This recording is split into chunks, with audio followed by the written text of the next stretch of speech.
Hey out there, this is October 11th, 2014 in Northern California here, just west of the town of Paradise.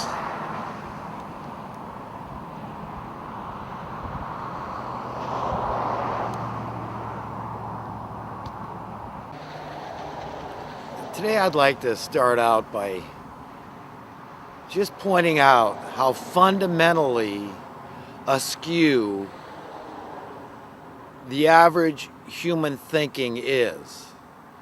And the reason behind it is not incidental or accidental, but it's the way we've been propagandized by the establishmentarians, the way we've been corralled to think. And we have to fundamentally understand just how imbued with corruption and fraud our entire system is. Today we have a literal feeding frenzy of fraud. And it's worse now than it was 10 years ago. It's worse now than it was 20 years ago. It's worse now than it was 30 years ago. And people will point out, well, yes, typically it's gone like that through history. It's cyclical, and you got your highs and your lows in terms of tyranny and oppression. And we're just at the high end for oppression and tyranny. And I suggest that it's far less, exponentially less excusable to have all the evil goings on, all the evil wiles that have permeated our culture. It's far less excusable now than any other time in history, because we're supposed to learn an iota from history so that we're not destined to repeat it.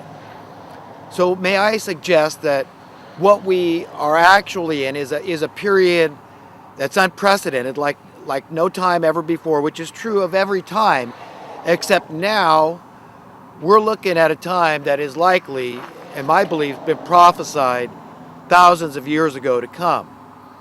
And Jesus said that in the last days, prior to his return, just prior to the end of this age and the beginning of the new age, that times would be very evil. Men would be lovers of themselves. They would be lovers of money, lovers of pleasure, rather than lovers of God. They would see no relevance, no value in really tuning into the mind of God and how God would have us think, how God would have us speak, how God would have us act.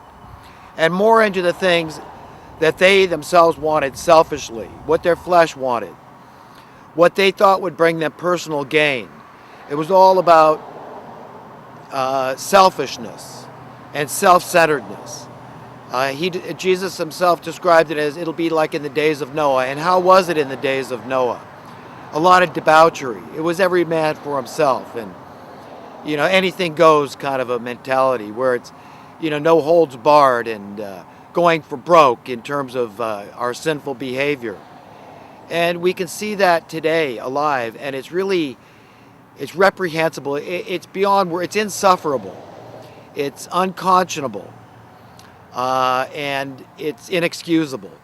Because like I said, if we had tuned in just a little bit to the Spirit of God, the mind of God, the heart of God, and the Spirit of truth, and honesty, and mercy, and justice, and all good things, nobility of character, integrity, then we would be on the right path. We would be able to see the distinction between good and evil. But as it is now, everything is a blur, everything is foggy, and nobody seems to know right from wrong. And it's, well, you know what, you got something there, but it has no practical application in the real world. And the real world is supposedly based on common sense and pragmatism, practicality, and things like this, where it's about making money, it's about being successful, and just caring about, look after old number one, look after your family, but don't care about the rest of humanity. They're on their own.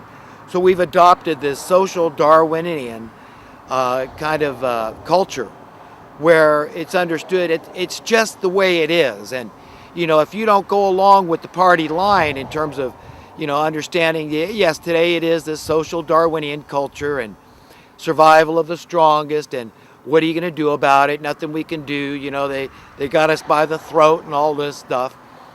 Well, I'm here to tell you that going along with it, even if you don't condone the system, you are a collaborator. You must share complicity. You are culpable in the perpetuation of this culture, because evil begets evil. It perpetuates evil. Begetting and perpetuating are the same thing. And when we go along with this system, we've got to understand just how serious the implications are and the ramifications will be in terms of our eternal destiny. That's why, to me, it's so important that I get out before the camera and I speak the truths that have been put on my heart and mind, because I can't keep them to myself.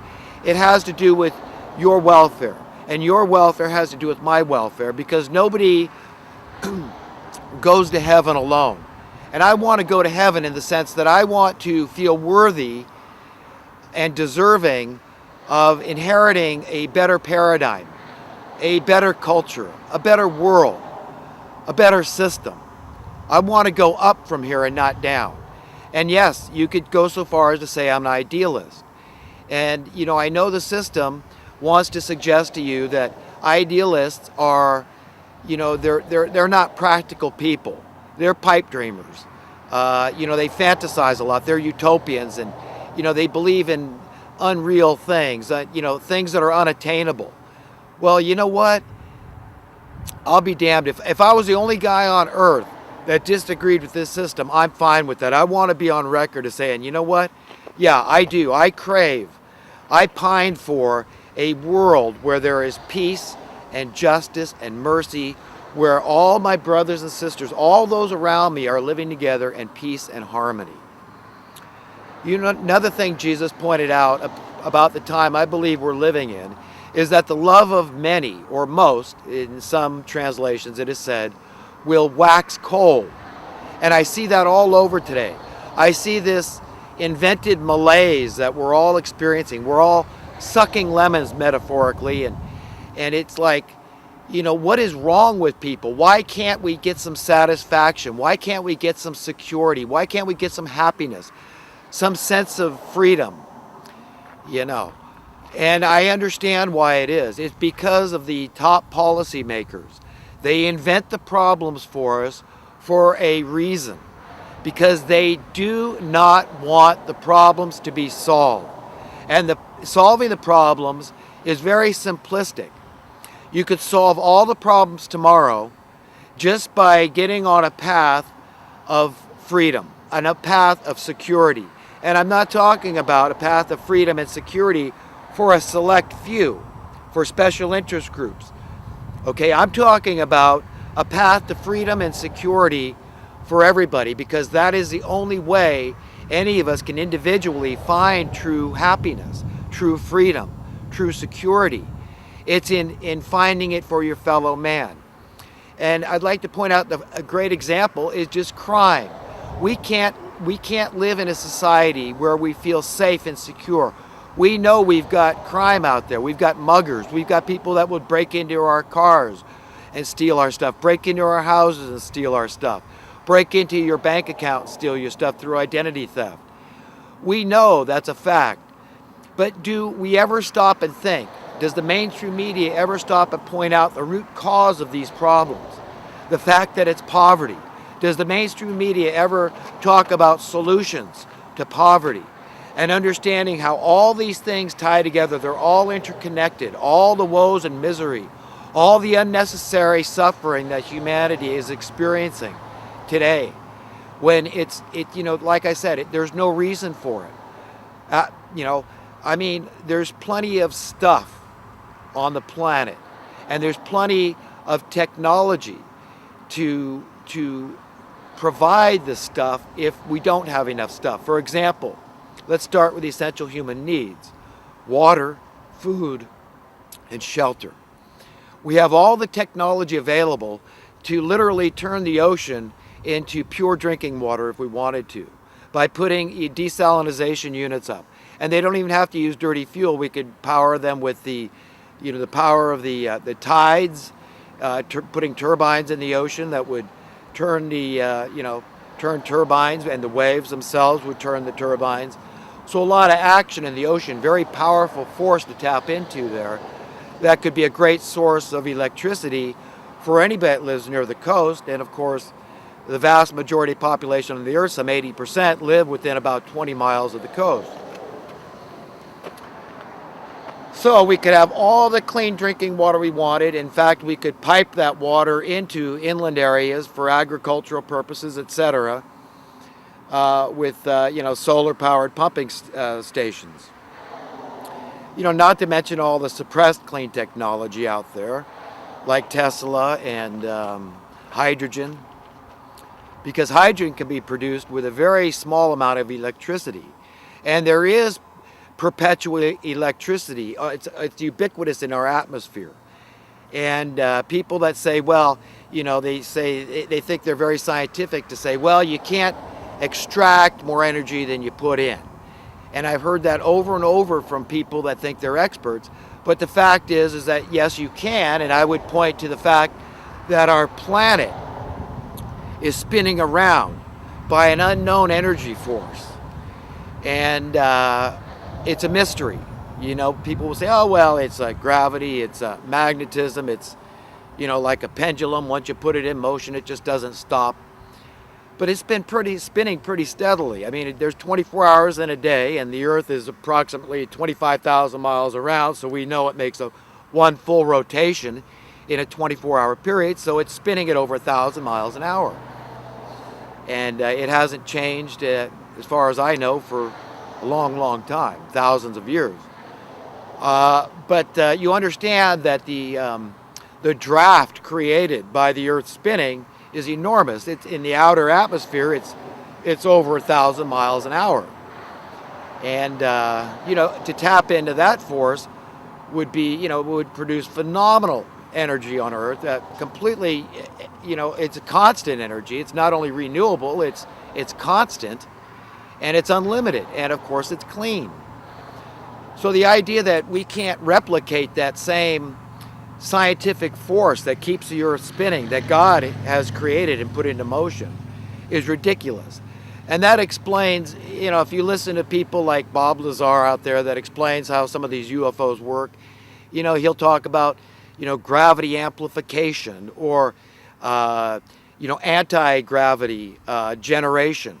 It's one and the same. It's like the difference between a blower and a vacuum. It's kind of the same thing. It's just, one goes one way, one goes the other way. But these crafts apparently have their own atmosphere, the same way the Earth has its own atmosphere. So G-forces are not an issue. Gravity forces are not an issue. So I get into all this stuff just to point out how absurd it is to suggest that at this point in history we could be completely free from dirty energy sources. We could be living on 100% clean energy. But we've got to understand why we aren't.